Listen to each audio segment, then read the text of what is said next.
Maliksi, matikas, sporty. Yan si Tatay Raul Simanya ng Barangay Muzon, Malabon. Isang dating sundalo na nagsilbi sa bayan. Hanggang ngayon ay nananatili siyang may disiplina sa lahat ng gawin niya. Kaya sa edad na 69 years old ay kaya pa niyang makipagsabayan sa iba na magbisikleta at maglaro ng basketball. Bilang sundalo at malalaro ng basketball, kailangan disiplinado tayo sa ating sarili upang mapanatili natin ang ating kalusugan upang umaba rin ang ating buhay. Mas humanga pa tayo kay Tatay Raul at samahan kaming bisitahin siya dito sa KKB Kwentong Kabarangay. Ayun o! Raul Simanya! Tatay Raul Simanya! Ladies and gentlemen, si mga Tatay. barangay! Good morning! Good morning po. Yun! Isang army veteran ito si...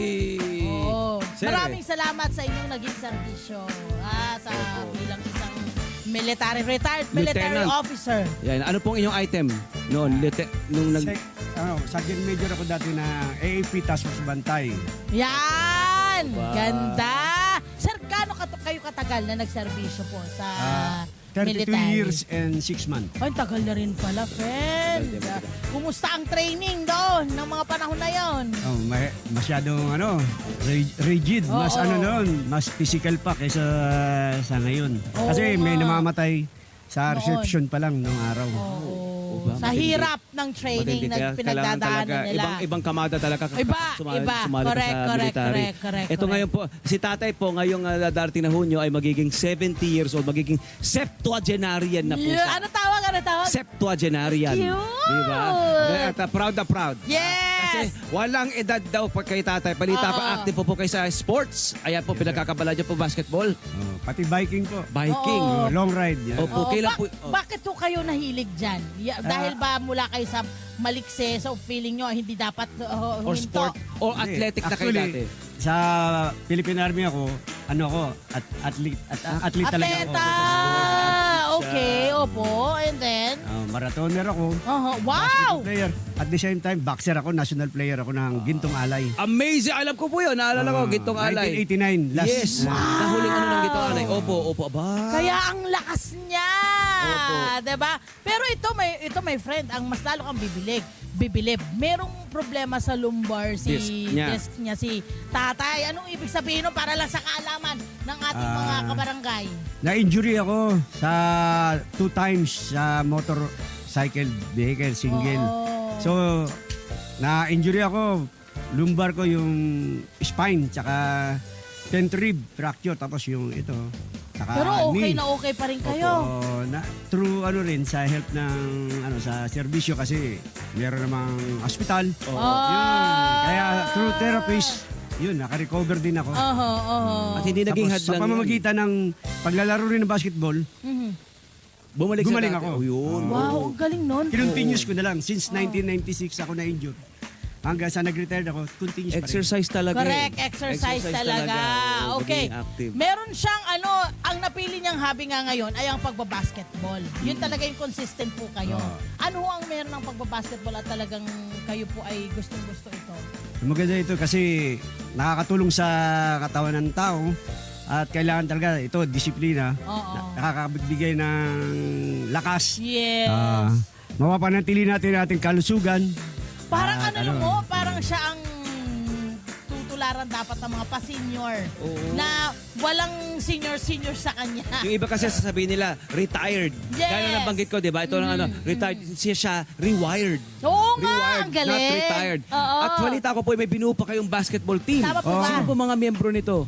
Almost 10 years ako naging manager ng Yamato team dito sa Malabon. Opo. Tapos nagkukumpit kami sa Nabotas, sa Caloocan. Nag-enter city competition. Dito, oo. Wow. Yung team namin. Kumusta naman, sir? Yun nga lang, naubos yung retirement ko. Okay lang yun. Kasi naman, ang Well, balik naman, ang friendly. dami nyo na-inspire, natutulungan. Sino-sino po mga miyembro? Mga kaedaran po ba o mas bata? Bata pa. Yung mga iba, mga 35 above, Yun naman. 40 above, ganun.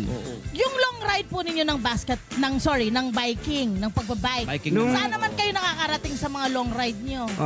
Bataan. Wow! Tagaytay. Aha, may grupo din kayo doon. Angeles. Isa lang yung sa Malabon Cycling Club. Oo. Member ako doon. Ayan. Yun. Mahusay, mahusay. Ano na yung pinakamalayo nyo pong napuntahan sa Ilang? pag-bike nyo? Bataan saka Tagaytay lagi. Oo, saka dito mabigat yung paikot. Tagaytay. Mataas Angeles. yun. Lark lang. Last sa Angeles City. Opo. This month. Meron pa po ba kayong gustong gawin? Kasi parang hindi na Puntahan. uubusan. Oo, yun, natutuwa ako kasi na-inspire ako kasi para gusto ko maging katulad. Gusto Tama. natin maging katulad mo. Tama. Tay. Maintain lang. Gusto ko pa rin nagsha-shadow pipe pa rin ako. Nagsusuntok pa rin ako sa bagging. Minsan, Yes, pagka yes. may time. Oo. Eh, pamilya po, supportive naman, syempre. May kanya-kanya ng pamilya yung Yes. mga anak ko. Uh-huh. So, solo in life. Oh, ganun. very good. Enjoy. Enjoy Okay, nyo lang. paano po nakatulong tayo yung inyong sports, pagiging sports enthusiast nyo ngayon? Paano nakatulong yung pagiging sundalo nyo po dati? Malaking bagay yun kasi pagka bilang manlalaro o atleta, magiging yung mind mo, magiging fresh. So, lagi kang healthy, ganun. Makakatulong yun sa mga activities mo kung ano yung position mo, designation as a member ng military, ganun. Ang saka, di ba, I would think yung pong mga prinsipyo ng disiplina, Lahat. may Na-incorporate. pagkakapareho, at na-incorporate nyo po rito sa pagiging active Yes. nyo po sa sports, no? Opo. Ano po ba ang inyong masasabing importansya ng sports sa pag-inspire, sa pag-influence po sa mga kabataan po? Kailangan lang, disiplina nga, una, sa sarili mong kalusugan para mapanatili mo yung kalakasan din ng katawan mo. At maganda yung pag-iisip. Kaya kailangan iwas sa mga bisyo. Yun Kuya, ang unang-una. Dapat, Kuya, bawal yan. lifestyle din. Yung lifestyle po ninyo, yung Tamang oras sa tamang- pagtulog. Tamang Oh, yes, pagkain yes. din. Oh. Pinipili nyo Ano rin pong po. kinakain nyo po? Ano pong kahilig nyo Up to kinakain? now, kahit ano pwede You mo know. kainin. Oo, kasi nga, nag-umpisa naman siya. Yung pundasyon niya, Correct. healthy naman At talaga. walang maintenance si tatay. Wala. Wala pa maintenance? Wala. Pagka medyo makirot lang, yun yun. Yung, Bakit nagawan lang, yan? Sa Kasi po, dalawa po maintenance ko eh. Paano pa? Gusto ko yung gano'n gumanong ka. Wala po maintenance? kayo maintenance? Kakapadeliver ko nga lang po ng bagong batch ng maintenance eh. Paano po kayo? Galing tay! Ang husay mo! vitamins lang. Ganun. So ikaw ba tay ay parang yearly, kailangan magpa-check up? Oh. Yung mga gano'n, anong... Yes, last June, Oo. July, na-check up ako. Annual po yan. Okay naman yung mga general physical ko. Yun lang, yung pneumonia lang, muntik na. Yun. Oo, Yun. Pero Madalas okay sa na, inyo yan recover eh. na ako, laro. Yeah. Laro, active lang. Friend, Trying hard na rin. friend, ang galing, diba? Yan ang dapat nating matutunan. Hi! Sa mga naman, dyan na profile, mga Kanet 25. This is Love and New Verbo. For more love, to the pet, and everything updates, just click the subscribe button and follow us on our Net25 social media pages at Net25 TV and Net25 Entertainment Facebook. See ya. I love ya.